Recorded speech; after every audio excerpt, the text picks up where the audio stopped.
You are listening to the Profoundly Posh podcast, Word on Our Street, with Jenny Berry and Carl Royal.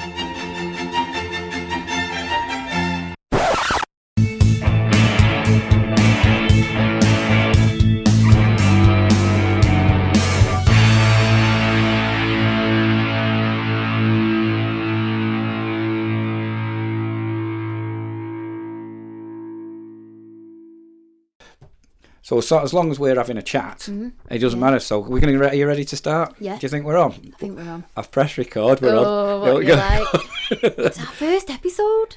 I know, and we've got a guest. I know. How professional are we? Well, we're getting there, aren't we? We're trying. And we've had some good feedback. We have had some good feedback, actually, from people other than friends and family as well. Yeah. Have your family listened to it about 27 times? God. Yeah. I've had my mum, my dad on the phone, separate accounts of feedback. Is it? It's, do you know what? I think it's been amazing, the fact that people like the fact that we're encouraging people to do things and get involved with the arts and do what they do. And the other thing we've had to do is make sure that everything we do is accessible. So, as we said at the beginning of the first one, I think we've sorted every social media angle out now, haven't we? No, yeah, you're right. We have. No, yes. No, yeah. Yeah, but no, but... Yeah. Yeah, but with the accessibility of it, like my younger cousins were listening. So it's all age groups, which is what we want, isn't it? Well, my daughter, who is 10, she had a listen. And you know what they say, from the mouth of babes? Yeah. And she went, "That's really good, Dad, but you went on about books for too long." Well, I'm glad someone said it. Well, do you know what? And that we're going to learn, aren't we? We're going to learn about everything we do, and I think that's what's important. So, but I want to talk about a book. Flipping heck. So, do you know what though? One of the things we talked about in the taster episode was how people come to read a certain book, or go and even watch a certain film, or go to the theatre and spend the money on watching a certain show, didn't we? Yeah, you did. You did. I listened. No, it was interesting because it's what you said about the book, discovering it in the library or someone giving it you. It's true. It's you discover things in different ways, don't you? Yeah. So one of the things, I was driving along the other day, and it was probably the other week now, and there was a guy on talking about Rutger Bregman, and he was talking about his new book. Yeah. And he started talking about Lord of the Flies, which we talked about in the first episode. We did. And so ears pricked up in the car, and his book is called Humankind. Right, okay. I've not heard of this one, so tell me. Yeah, so Humankind is actually split into the two words as opposed to one word. So it's like humankind. And the premise of the book is that that people are inherently good. Really? Really? I don't know if they are. You've got to read the book. Okay, well, that's good. So one of the things about the reason Lord of the Flies came into it, one of the studies he did was, obviously in Lord of the Flies, loads of kids go on an island and they end up killing each other. Yeah. Spoilers. Massive spoilers there, people. The book's been out for a long time. The book's flown off now. Yeah. Lord of the Flies. So he wanted to find out if there'd ever been a real Lord of the Flies. Right. And he found out that there was. Okay, what do you mean? So as in, there was a load of kids. Yeah. Basically, they actually stole the boat, a load of kids. Yeah. And they got shipwrecked on an island. Bit like Lost. And nobody knew. Well, that was a plane crash. Well, you know, I meant the island bit. Yeah. They were stuck on an island. But nobody knew where they'd gone. Everyone presumed they'd got lost at sea. Right. I don't know why or how far away the island was from where they started off. I can't remember. But what was amazing, and it's not really a spoiler because it's part of what the book's about, is it didn't work out like Lord of the Flies at all. So it was the opposite, It was the opposite. They all got on. They found ways of getting food. If anyone ever fell out, they went to opposite sides of the island and just chilled out a bit. No, that's really interesting to me. So what do you think, your opinion, Well, there's more than that. That's just one section of the book. In fact, it's one of the very first sections of the book, and it's really interesting because it's real life, and there's pictures of the real people involved, and he went and interviewed them, and it gets you away from this thing that. And I think the second chapter is all about Easter Island. Yeah. And Easter Island, one of the mysteries about that is, where did the population go? Why, when people lived on a very small island, did they turn to cannibalism? And all start eating each other. This is really quite interesting to me because it's reminding me of, I think, nurture and nature within the human race. It is a massive... Did you do psychology A level? No, I didn't actually. I did, and that's all they ran down. That's all you get. I did a unit in my English degree, but it's with poetry, because I do a lot of work in prisons, don't I? I work with inmates and addicts. Absolutely. Well, one of the studies in this is all about the experiment where they got a load of students, and some pretended to be prison guards, and they had some who were prisoners, and it was when they left them what would happen. It's called the Stanford experiment. It's quite a very famous study. Yeah, I've heard of Stanford. And the thing about the Stanford experiment is, and I don't want to spoil this bit of the book because, but really, there's the experiment. What happened was all the prison guards really treated what were their equals. They were just students, but because they had uniforms on, because they were given sort of literal permission, they treated them very badly. So it's a power divide just by uniform, which I've seen happen in the real prison system. Yeah, and that's what's interesting, is that all of these studies are about finding out what happens in real life. So again, we're going back to just the fact that I'd read Lord of the Flies made my ears prick up about this book. Yeah, and it's how everyone's world around them is different, isn't it? Yeah. So that what you're talking about the human race, we all have a different upbringing, and my thing in the prisons is you see how people with different worlds around them end up differently. Absolutely. But I personally think that you are your own person as well, and we all do know right from wrong. I agree with that. I think that's where this book takes you. I'm going to read it then, kid. No, you've got to read this book. This is going to sound really weird now. Of books I've read recently, because I've been reading a lot of fiction, to go and jump into what is predominantly a psychology book, it's not. It's such an easy read. Right. I've not finished the book yet, actually, but I'm 3/4 of the way through it. It's just such an easy read, and it's a feel-good book. So you feel good about things. Yeah, at the end of it, you go, oh, that sort of explains. It's how I feel about things. And so would you say, don't be put off because of psychology? Because some people think, psychology is really hard. Yeah, no, I'd highly, highly recommend it. In fact, I don't know if you noticed, on our Facebook page, I did post a link to this book. I did. I've already done it, because even reading the first few chapters, I went, this is a book people have got to read. And you know what? The author was like that. When I was listening to him on the radio, he was like, I know it's my book, but I'm really proud of my book because it tells you this, this and this. And he was like, he really wanted to get his message across. Well, I want the listeners to read it and come back and tell us if you're wrong or not, and I'm going to read it. I'd love to have feedback. I'd love it if you were wrong. I'd just love it if Carl were wrong, but I'm going to read it and see too. Do you know what? Interesting. So one of the things this comes to, you've personally, in the real world, come across, so maybe when you look at the Stanford experiment and you look at the way sort of prisons work, you've actually been into real prisons, working with prisoners, haven't you? I was with one yesterday. Was you? Outside of the prison, recovering. Yeah, for 4 years I run poetry workshops across the Northwest prisons, and I absolutely love doing that work. I still do it as a freelancer, but to see people change by changing their perception of things and using literature and poetry is amazing. Yeah, and what do you do? Do you sit down with a group of prisoners, or do you sit down with, was it a one-to-one thing that you always did? No, I've always done groups, and the prisoners are vetted, so the right ones come in. By that, the ones that want to change. There's no point working with someone that's heavily addicted that just doesn't want to do it. I've tried, it don't work. Yeah. And then, there are different levels and groups. We go through different poems. I use Pamers a lot. Do you? I do. Pamers is brilliant. She was very famous when I was a kid. She's still touring I've seen her at the Lowry a few times. Have you? She inspires me a lot. And John Cooper Clarke, if you know your poets, completely different poets. Do you know what he was on? Yeah. He was on the TV last night, sitting for the Portrait Artist of the Year.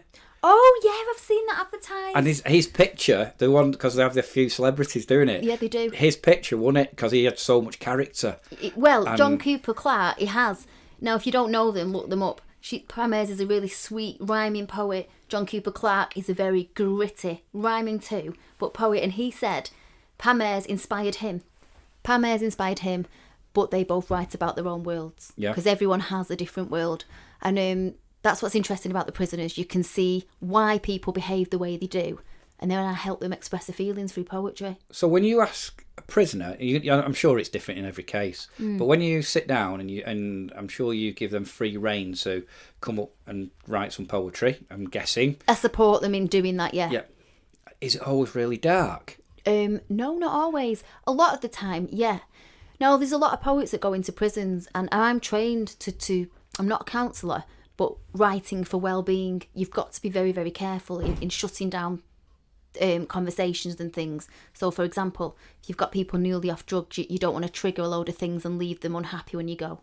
So, yeah, dark things come out, but you can use that in a positive way to get them to express about it healthily, if that makes sense. Yeah, and is there any way, have you ever published any of the poems that the prisoners have come out with, or have you looked down that route? Because I'd be interested to read some of them. Oh, I actually have got I've got a load of them, which I think I should share in an episode, which they're giving me permission. There's always legalities around it.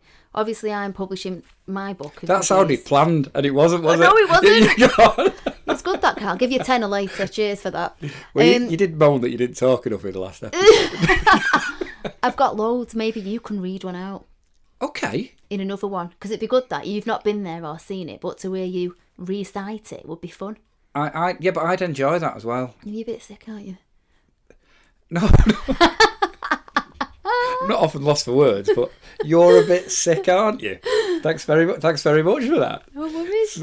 No, that would be really powerful to put your voice fresh to inmates' work. And if anyone is listening, I have permission for the ones I'll use, because there's so much legal stuff around that. Yeah, and we'll do that probably in the next episode. Yeah. Now you've mentioned it, we'll have to do it, won't we? Definitely. Yeah, cool. It's and so the next section we're going to go on to is I'm really excited about this.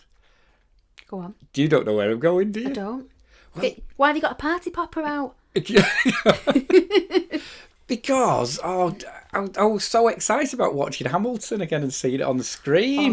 So we're going to talk about that when we come back after our little break. Yeah, fantastic, because Hamilton's amazing. We'll come back and talk about that in a second. Give your head a wobble. You're listening to the Word on Our Street podcast. So that was our first break. The first ever break on our first ever episode. Short break though, weren't it? Short-lived. Well, I'll make them as short as possible. Hopefully just gave everybody's ears a little bit of a rest. Maybe everyone was buzzing when that break came in. I hope they wasn't. So, one of the exciting things that happened last week was, for me, is I've been waiting for this for ages, is that Disney brought out the film version of Hamilton. Now, Hamilton is a really special thing to me. I had one of my best ever few days away with my daughter when I had to go and do a lecture in London, and then we took the time to go and see it live. Don't want to rub it in, but I've seen it live. I know you've mentioned that a few times. Have I mentioned it a couple of little times? Bit, yeah. And it was interesting to compare the two. So I've been aware of Hamilton for a long, long time, yet I know people who have only just become aware of it because it's been advertised a lot that it was going on Disney Plus. I've only just become aware of it in the last year. Have you? Oh yeah. And as I said before, my husband was too tight to take me to London, so I was really glad to watch it on Disney. On your couch. On my couch. And you've seen it now, haven't you? It was absolutely amazing. It was. I mean, lyrically, all the way through it, the stories, it changed my life. I'm not being dramatic. What, last week changed I wish your life? you could have seen Carl's expression then. He's like rolling his eyes as if to say she is drama. It changed my life. It changed my life because it gave me inspiration. And I looked at it, was bringing a piece of history and kind of current times to life through different mediums, but so well. 3 hours, I wasn't bored once. Was he not? Not once, and I get bored. What did you do in the interval? Got more chocolate. Did you go get quickly more chocolate and sat back down? So, as someone who's come to that as you've been told this is brilliant, you've got to watch this, it's brilliant. You weren't disappointed in any way, because that's one of the things. I said this to my daughter, Rebecca. I said I was gutted in a funny kind of way. This might sound awful, right? Go on. But I was sort of upset that the masses were going to watch this thing that I know a lot of people had seen it, but you'd had to go to the theatre to see it. So were you? Why? Do you mean because you spent the money, or no? Because it was like my thing that not a lot of that if you'd seen it, it was really special. Yeah, I know what you mean. And now you weren't being an art snob just for a little minute, were you? Yeah, of course I was. Yeah. Oh God. No, but do you know what? It's really different. I mean, you'd expect it to be. I mean, but it's really, really different. And in some ways, it's better, because you get all the close-ups and you see things in a lot more detail. But it loses something for that, because there's some of the things I remember from the stage show, and we were about halfway back in the stalls. Yeah. And I remember that some of the thing where just rewind when she's thinking about when they first met, and she introduced Hamilton to her sister, yeah, and she regrets it. Yeah. So when I'm not giving anything away. He dies in the end. That's not giving anything away as well. That on the stage live was one of the best bits of theatre I've ever seen. See, so for me that's not seen it on at theatre on the TV, yeah, I can't wait to hopefully ever again now if see it.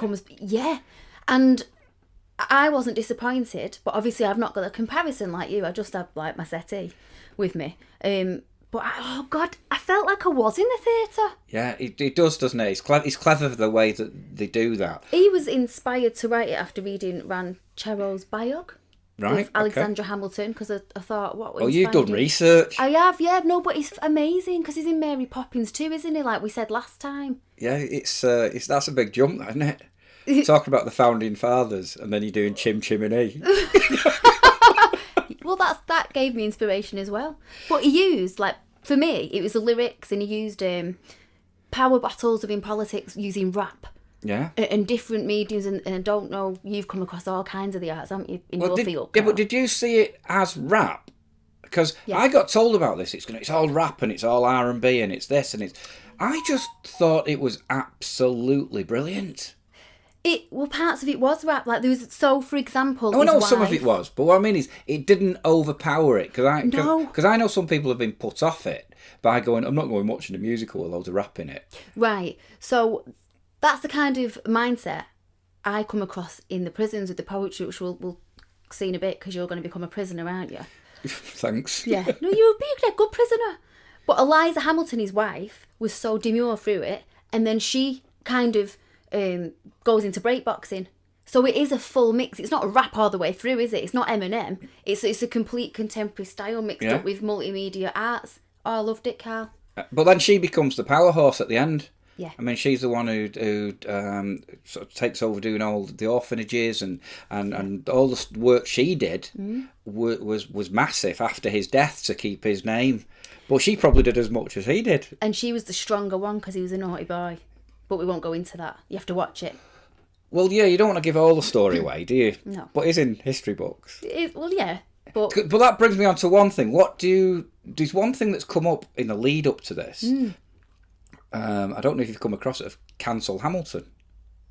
Have you not come across it? No. And it's very much to do with the fact that Hamilton worked for Schuyler, and Schuyler was a slave trader. Oh, yes, okay. And there's a lot of people who are jumping on this wagon. Now, historical, just because something's based on history. And you know what? It's mentioned a couple of times throughout it. I just don't know where people are going with that. It's one of those, and I don't want to get political on a podcast. Political podcast. Yeah, I don't want to, we're not doing that. But it's one of those where you go, no, it's a piece of art, this. It's so different to most musicals. It is, but it does weave in politics, obviously. It does, but it's also got it's also a bit camp and a bit cheesy. Oh, there are cheesy. If you watch it more than once, it is a bit cheesy. Some of it. I will be watching it again. Yeah. Some of it is, right. and the songs and the words and the other thing is, I think if you've seen it before as well, I think the first time you watch it, you watch it in quite an intense way because it's this piece of art that everyone said is brilliant and it's this. Yeah. When you relax or just listen to the soundtrack, you forget it's actually quite funny. Well, I've played the actual soundtrack on Alexa. Yeah. And what's great is the whole production can just... It tells a story through the songs, doesn't it? Yeah. Now that's clever. But the soundtrack does miss a couple of tracks off. Right. So it messed it up for anyone who'd not been to see it. That's what they did. What made me laugh was the two Fs that they lost. Yeah. Well, you told us about that, didn't you? Did you like The King? Yeah, I did. I mean, everyone loves The King, don't they? Oh yeah, that's cheesy and a bit camp and... But it's funny. Extremely funny. And his seriousness. Yeah. I was thinking, you really wanted to laugh. You know when when his shoulders go. It's great. I love it. I absolutely... So, do you know what?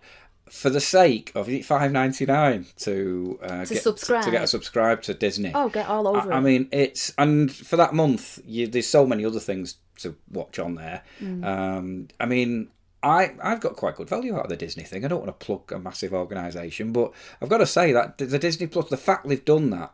Do you know the other thing that's quite funny? You're touching on what you said. Go on. You must have the mindset when you go, oh, well, this is a thing that people go and see. We make loads of money out of it. Okay, Disney are going to pay us a load of money to do it, to let us show it. Will it make less people go and see it at the theatre? I hope not, but I think it will. Let's be honest. Really? Yeah. No, I thought the opposite. I can't think of anybody who'd watch that and then not go what you go, right, I want to go and see that at the theatre now. Well, what about the mindsets that... I've seen it now. I've seen it now. and also money. Tickets were very expensive. They were, yeah. Well, I don't know because I didn't go. Just being a bitter wife there, aren't I? And you're showing off again. Anyway, moving on.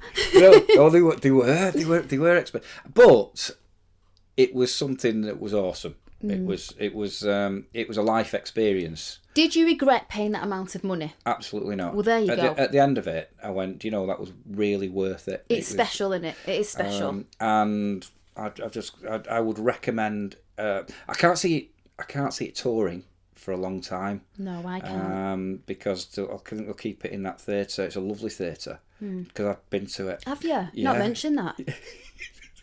I'm going to switch Carl's mic off in a minute. But I can't recommend it. I just got to recommend it as something you've got to watch it. Yeah, me too. I'd love to hear what other people think. Give us an email or, No, you can get in touch on the Facebook page, can't you? And Instagram, Instagram, and that's coming along well. It is, the isn't Instagram thing. Yeah. It's magic. It is. Oh, it's like poetry. Boom. Did you see what I did there? I saw what you did. I said I would change the subject. That was my transition. Was it? Yeah, it's magic. Because you women are taking over, aren't you? Oh, absolutely. So, but your video makes me look like a right baddon. You see, Carl thinks he's funny. You're very devious. A bit of a diva, really, aren't you? I think I'm funny. Yeah. I think you think you're funny. Does your wife think you're funny, though? No. My husband don't think I am. No, not at all. I just laugh at myself. But we were fortunate to have a chat with someone, didn't we, the other day? Yeah, she was lovely. And do you know what? It's our first episode, our first proper episode. Mm-hmm. So we thought very, very carefully about who we wanted as our first guest. And I wanted someone who was inspirational. Yeah. And as it is, we decided to use sort of my profession as the theme of the first interview. We did. And so we've got in touch with a lady called Nikola Arkane, who lives in Northern Ireland. And she's one of the most amazing magicians, and she's very inspirational to a lot of other people in the way that she does a lot of writing, does a lot of blogging, and she encourages lots of people and lots of other magicians as well. She was very inspiring to me, and I'm not in your industry, am I? I know I've done bits of work for you in the past, but I'm definitely not a magician. No, you're just not. Held flyers out. But she was so interesting and captivating, and she made me think, you know what, you can go get through these male-dominated professions, because they are still quite male-dominated, a lot of the arts. Shall we put the interview on? Yeah, pop it on. Shall we do that? Yeah, go on. Yeah, this is our interview with Nikola Arkane. So I am thrilled that our first guest is going to be a female magician. I am. How brilliant is that? So I think that's going to enable us to cover quite a few subject matters, as well as just the performance side. It's actually unheard of, I thought. You thought? You don't come across many, have you? Not at all, no. Even through my research, and never seen one. Okay, I've never seen one. Never seen one perform at an event. It's because the blokes make them disappear, like you just said. So anyway, we've got Nicola on the line. Hello, Nicola. Hello, guys. How you doing? Do you know what? We're absolutely brilliant, and it's so thrilling to talk to you all the way from sunny Northern Ireland. Do you know what? It has actually been sunny the last 3 months. I think the gods just decided, well, it's lockdown. Let's actually give these Belfastians some sun. Nicola, before we go into the interview, I need to say I just love your accent. Oh, thank you very much. It's weird because when you're from here, you don't realise you have an accent. But yes, thank you. I actually think she's putting it on. Yeah. Yeah, I've met her outside of Ireland, and she doesn't talk like that at all. Are you magicians untrustworthy? So I think we need to make it clear we're on a phone, aren't we, Carl? Oh, yeah. This is because we're still in lockdown. It doesn't matter when you're listening to this, in that historical moment of when we couldn't go and meet people in studios. So one of the things I was going to ask you, Nicola, was sort of how have you been coping with the lockdown? Well, I've been coping as good as everyone else. I mean, I have ups, I have downs. It's kind of like a big roller coaster. But I live with my parents at the moment, and my mum is one of the people who has to self-shield. So basically, I've had to self-shield for the last 3 months. And at the very beginning in March, I had kind of like a miniature breakdown, and I was like, if I'm going to be stuck in this house for such a long time, I have to do something about it. So I actually decided miraculously to flip my bedroom upside down, and I turned it into a theatre space, so that it would inspire me every day to wake up and do magic. And literally, I've been creating for the last 3 months. That's amazing. I've been watching your YouTube videos. Oh, yeah. I've been trying to create videos, not only to inspire myself, but to inspire others as well, you know. Because at the end of the day, you know, all the performers are in this same situation. And if I can do anything to make people smile or just have a bit of magic in their lives, I'll try, you know. Well, basically, when I was younger, I actually watched Suki on television. I remember very clearly watching it, eating my bowl of cereal in the morning, really, really close to the television screen. But that didn't really get me into magic as such. It was when I was 21 and I was studying a degree in drama. I went on work experience at a theatre company, and the director was a magician, and he put me inside an illusion called a bow staff. And basically on that show, I got to do magic for 3 weeks, and I was just enchanted by the entire world. So when I finished my degree, I decided, well, you know what? Instead of being an actress, why don't I try doing magic? And really, it's just grown from there. So. Nicola, can I ask, when you said you'd done your work experience, when you told people you wanted to go into magic, were you nurtured or were you put off because it's quite a competitive area? Yeah, a bit of both in that sense. I actually found myself talking to someone about this recently. When I first started, I was lucky to be nurtured by a couple of good friends, but actually not so. I mean, I had to really strive with my own journey, if that makes sense. So I had to put together my own show and just kind of find my feet myself. But actually in doing that, and I don't recommend it for everybody, but in doing that, I kind of developed my own kind of unique brand of magic. You know, I didn't know all the necessary gags. I didn't know all of the traditional magic tricks. So essentially, even though I started off at a disadvantage, I think I actually have an advantage because I started that way. Yeah, because we first met when I did a lecture at the Ulster Magic Club, didn't I? Yes, you did indeed. And that was a wonderful lecture. And you obviously made an impression. So now I remember something about when you did try and get me very drunk that night. Not just you, everybody. That's part and parcel of coming to Belfast, Carl. You just have to accept that. I bet you weren't complaining about that, Carl. Come on. I think we finished the lecture, we went downstairs into the pub, and it was like, there's one Guinness of 12 that you're going to be having. So we had a chat that night. I don't know if you remember this conversation. And I said, where do you see your magic going? And you said, and you were you answered the question really quickly. And it was obvious you were so targeting, and it struck me at the time. You said, I want to put together a FISM act, and I want to be in FISM within the next 5 or 6 years. Yeah. Do you remember saying that to me?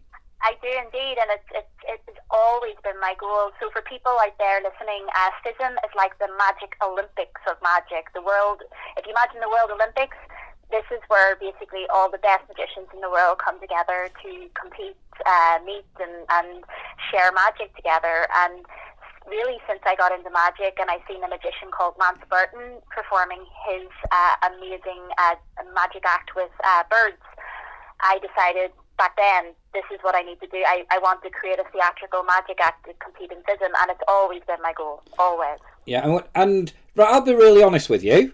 So, because I hear lots of people saying they want to do things in magic, and I hear a lot of people who, I won't say this in the nicest way, you do sometimes listen and go, yeah, whatever. Is that? I think you know where I'm going with that. And, I do indeed. And I've watched you, because I think I was about just over 2 years ago, I did the lecture in Ulster. And since then, I've just seen you have a higher and higher profile, work on stuff, write stuff, and as if you're really working towards that goal. And I don't see that in everybody else. So that's why, I know I hope it doesn't sound patronising. From afar, I've been really proud of what I've seen you doing. Oh, that's so nice, Carl, and I think that's actually, a lot of people have said that of me, and it's not as if it's been easy. Like, it's really hard to kind of push yourself. But what I started to do is I've just started to say to myself, little and often, and what I do is, like, you may follow me in a week. I've done absolutely loads, but actually all I've done is a tiny bit each day. And what happens is by the Sunday, I'm like, oh my word, I've done so much, so it is possible. You just have to say yourself little and often. So, Carl, just going back to when you first met, and I like to be blunt and honest. Okay. You kind of said you judged in a way, and you've been pleasantly surprised, and you're really proud, yeah? Yeah. You're a male magician, and Nicola's a female magician. Do you think that's got anything to do with the way you may be judged? It's got lots to do with it. Right then. I am one of probably the worst people to ask. I have opinions on this. Yeah. And I work with you. I know what you're like.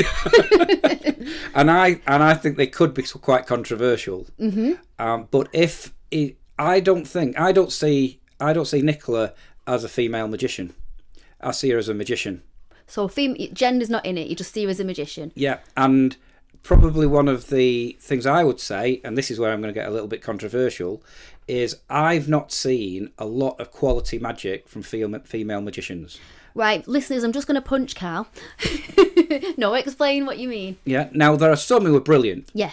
Yeah, and I could reel off a lot of names, okay. And there's even some great female magicians on TV. Billy Kidd, brilliant. I've worked with her.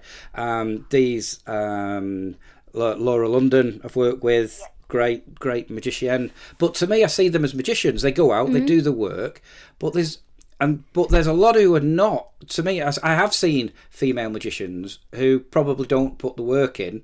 And so to me, I just see them in the same way as I wouldn't put out certain... Because I work as an agent, there's certain male magicians I wouldn't put out. All male magicians are not great, but I think that's the same in female magic. I think the girls have to work harder. Why is that? What do you think, Nicola? Why is that? Because obviously I'm not in the magic world and it intrigues me so much. I think girls have to work harder because obviously it's like everything. I actually started thinking about this about a year ago, and I think it's because it's the same as society. Girls and boys are treated differently. Boys are brought up to be the breadwinners, and girls are kind of traditionally brought up to kind of stay at home and look after the kids. So technically, not only are we trying to break barriers with magic, we're trying to break barriers in society, and that's really hard. And it's the same in other industries. For example, I read an article about a girl airline pilot, and other industries. We're really trying to batter through that. But actually, in magic, men have been predominantly at the forefront of it for such a very long time. So when stereotypically you're used to seeing a man, it's very difficult to kind of just butt in there as a girl. But it is happening slowly and surely. And I reckon when we do eventually reach a stage where it's 50-50 males and females, something really magic will happen. Oh, I like that. Yeah, but I mean, historically, Nicola, historically, the female in magic was the magician's assistant. Definitely. I mean, I did a project years ago where I did a lot of magic history and read a lot of Jim Steinmeier books. He's a historian in magic, and also a fabulous illusion builder and magician. Traditionally females, I think it was a guy called P.T. Selbit who was absolutely famous and infamous for the first magician to put a girl into a box and saw her in half. It used to be traditionally male and male assistants, but then he decided to put a girl in a box, and since then everything exploded, and it was all about the girl being the assistant. And obviously it works because of a girl's size, and they can fit into certain places better than men. But I'm not saying they're better than men, by the way, but I'm just saying that they do fit into boxes better than men.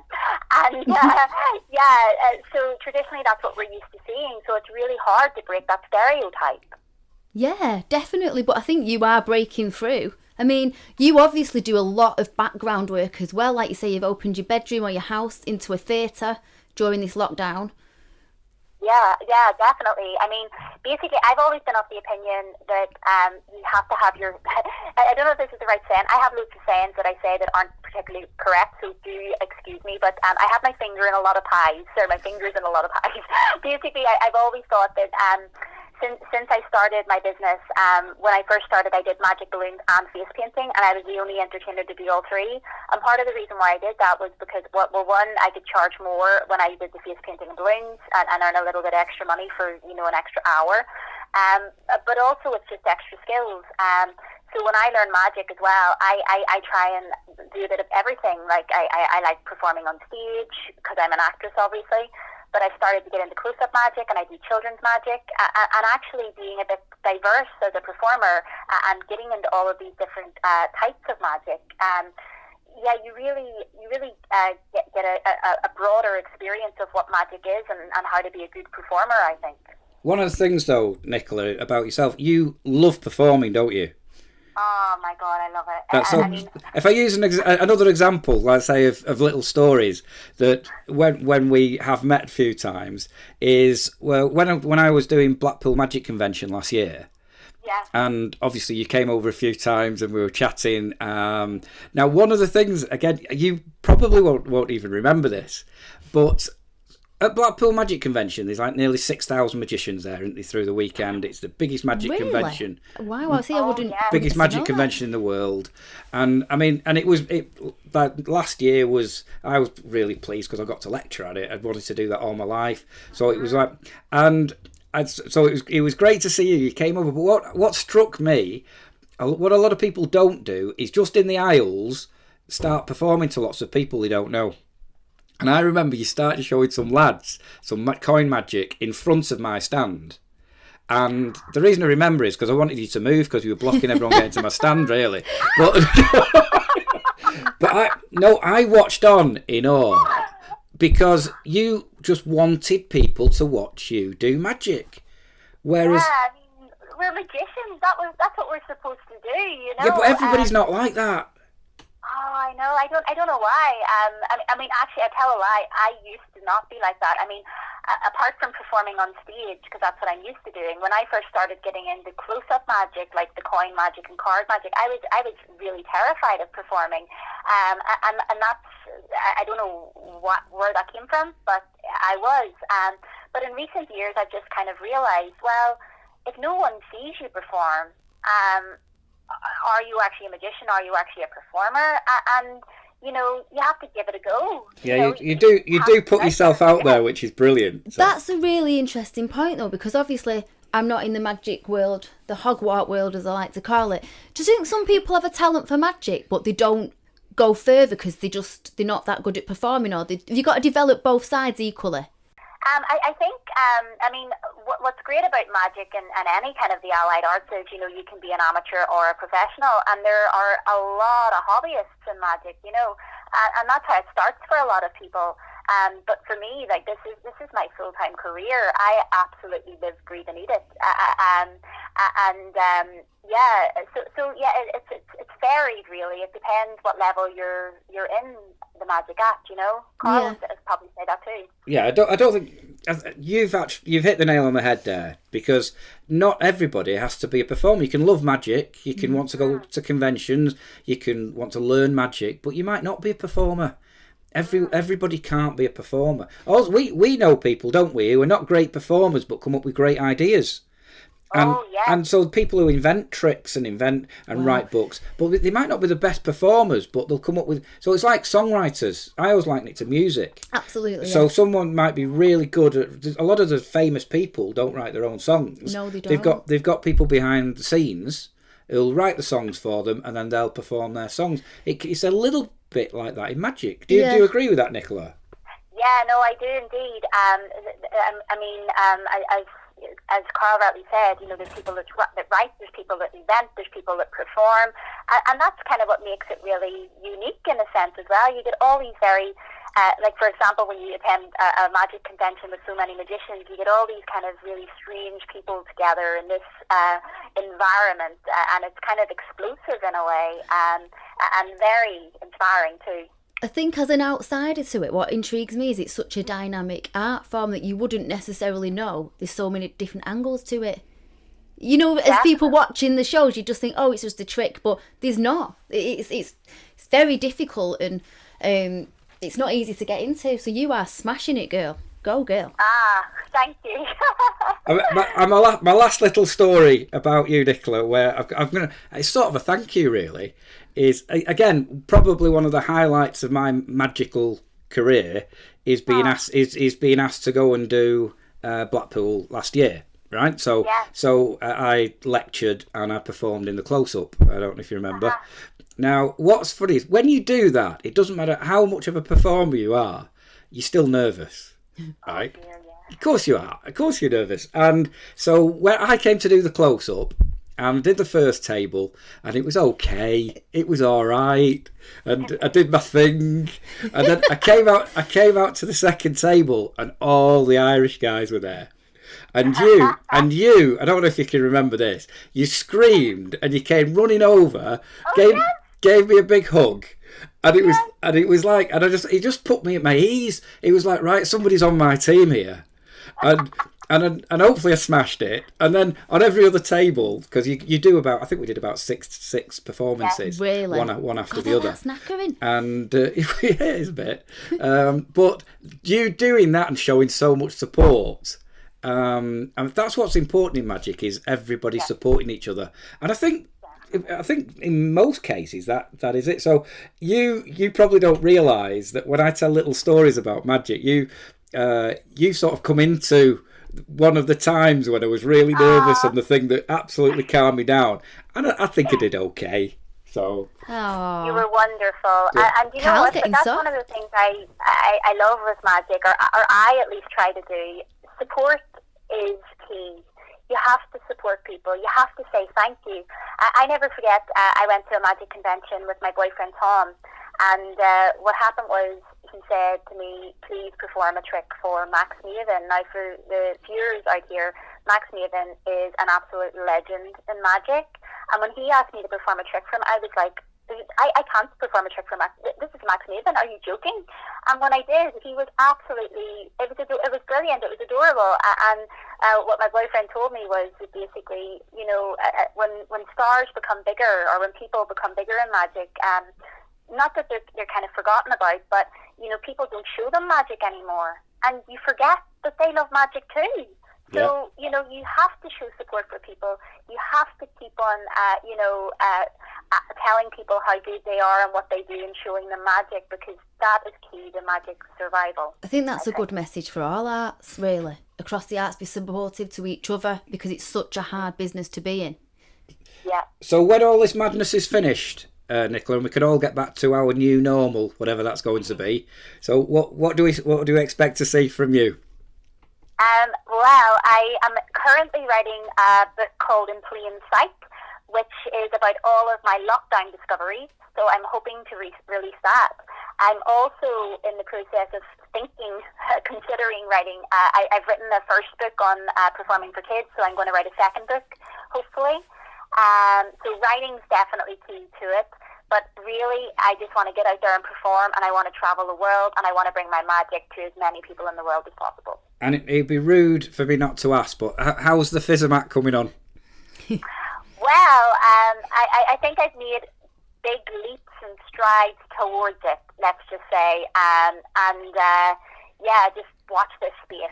I'm very excited. The act that I'm putting together at the minute is very exciting for me, and it brings me joy to perform and rehearse it. So, well, we are watching that space. I hope you can tell that. And again, in the nicest way, I'm so proud of what you're doing. And to see, I was saying to Jenny before, I've never seen anybody come on so much, so quickly, and build their profile in the way you have with such quality. And to me as a woman, Nicola, I'm a poet and it's quite male dominated, the circuit. It's very inspiring to me. So keep doing what you're doing, because I'm a big supporter now. Thank you so much, guys. I'm very lucky. And as long as I can, I will keep doing what I do and inspire others. And if people want a little bit more information about your magic, Nicola, do your plugs. What's your websites and your social medias?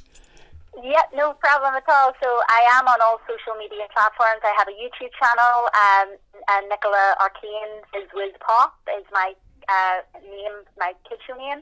I also have a website, which is www.arkane, ARKANE, shop.com, and from that basically you can see all my products, like my books to buy, and you can also access my Fizz Pop website for children, and my Arkane Magic Shop, which is my close-up and stage performances too.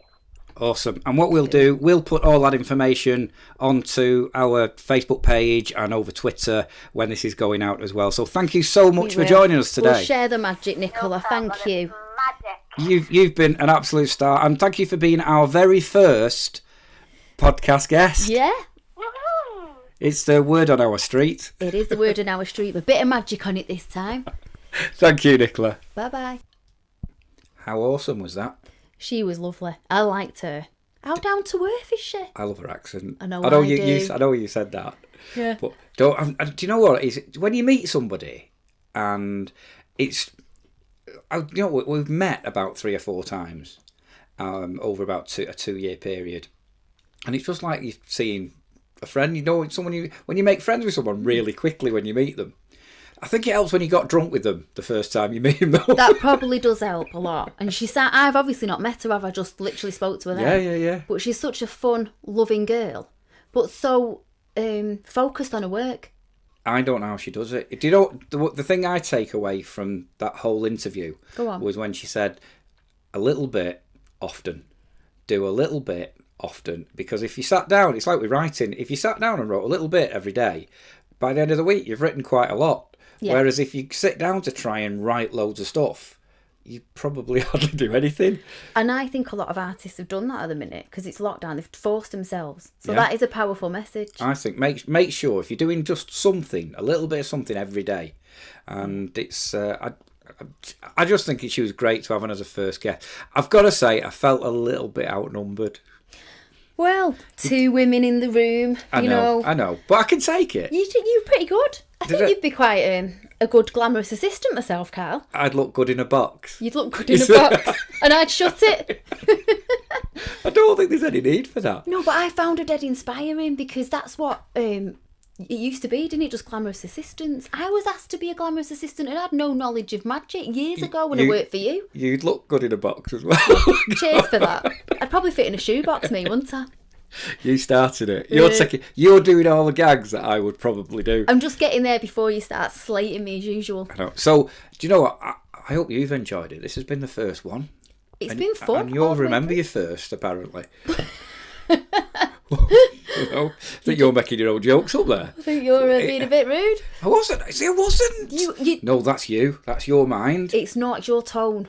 Okay, fair enough. No, she was ace. I loved her. Do you know? And as we said on the Taster episode, we want to feature people who are trying to get on in the arts, whether that be in magic, whether that be in authors or anything. But one of the things we said we're going to do is play out with somebody who people probably don't know, but it's quite inspirational and writing original music. Or we've got some other ideas for this as well, haven't we? Yeah. So, do you know, when a few weeks ago, I had a young lady approach me and through over the internet, and she's a singer. She sent me a couple of songs. And I'm so glad you said that. That was going somewhere quite funny in my head. All right, okay. She was 16 years old. 16. The voice on this girl is absolutely amazing. So I thought it'd be great on our first episode to play out with a lady called Neve Zaria. Absolutely. She does not sound 16, does she? She doesn't, and she's absolutely brilliant. And you can find all the details on the internet, and we'll put all the stuff on all our socials and our blog. Yeah. You're writing a blog now as well, aren't you? Writing a blog? How many things do I want to do? I know. It's like I'm giving you all the work. I'm going to fight back at you soon, don't you worry. No. Anyway, thank you for joining us. Yeah. On our first episode. Join us next week. Oh, that's the other thing we've not said. We've gone weekly. We're going to be fortnightly. We're weekly. I'm sorry. I do apologise. You're going to have us down your ears weekly. Yeah, I know. I think it's going to be awesome. We've got so many people want to get involved and went, do you know what? Let's do this weekly. So we will see you next week, and we're going to play out now with Neve, and my name's Carl Royal. And my name's Jenny Berry. See you soon. Enjoy.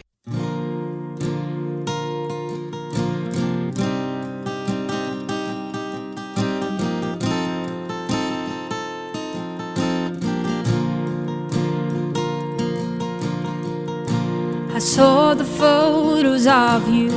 I try to live in a world without you. It's not a better place to be. Sometimes it's hard to get through.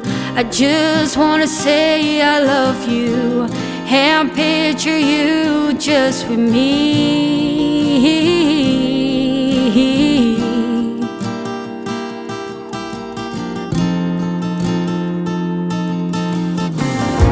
The memories me and you have, they'll never stray from the path that we walked for many years.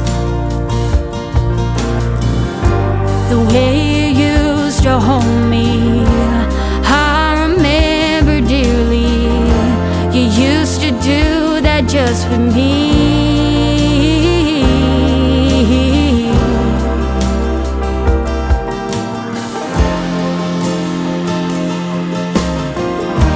If I could see you today, it'd send my troubles away, like you did when I was young.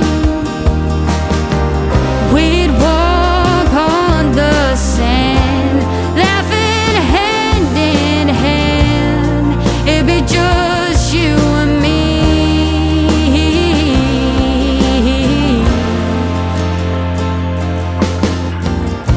I've been alone without you, but every day I think about you and what you're doing without me.